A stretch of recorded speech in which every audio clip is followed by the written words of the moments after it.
Vamos falar sobre monstros. A nova temporada acabou de chegar na Netflix e tem dividido opiniões. Uns amam, outros estão achando muito pesada, mas e eu? Bom, eu acho que ela tem pontos positivos e pontos negativos, mas o saldo geral pra mim ele é bem positivo. Porque assim como nas temporadas anteriores, Monstros não é só sobre o crime em si, é sobre o espelho que ele coloca na gente. Quem são os verdadeiros monstros? E até que ponto nós que consumimos esse tipo de conteúdo fazemos parte disso? Bom, vamos falar dos pontos positivos primeiro, e eu não poderia deixar de começar com a atuação extraordinária do Charlie Hunnam. Aquela voz, o olhar meio perdido, assim, aquele semblante de pessoa boba, mas ao mesmo tempo super perturbador. Tudo isso te prende e te incomoda o tempo inteiro. A fotografia e o figurino também estão impecáveis.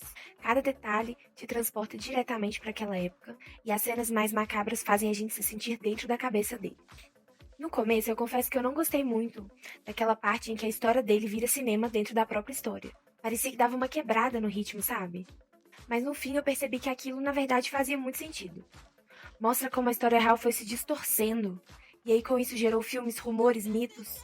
E aí veio o questionamento: será que a gente não ajudou a transformar o horror real em um tipo de glamour? A série nos cutuca com esse ponto, e é aí que ela acerta em cheio. Agora entrando nos pontos negativos, pra mim, o pior de todos foi a adição da personagem da Adeline.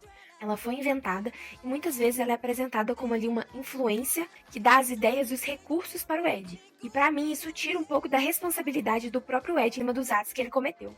Dilui o impacto psicológico que tem sobre a história real.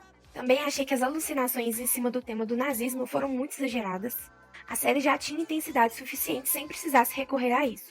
Outra coisa é que dentro dessas subtramas eles acabaram adicionando muitas pessoas que não fizeram parte da história real. E eu entendo que, por ser uma série ficcional, algumas coisas vão ser ali mais floreadas para fazerem sentido ali no audiovisual.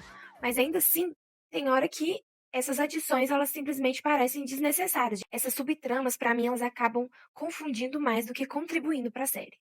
Com menos enrolação, claramente dava para contar essa história em 6 episódios. Seria mais direto, mais impactante e principalmente mais focado no Ed. No fim das contas, Monstros acerta no tom sóbrio, na estética e na atuação, mas tropeça quando tenta abraçar muitos temas ao mesmo tempo. Ainda assim, a pergunta que fica ela é bem poderosa. Quem é o monstro de verdade ali naquela história?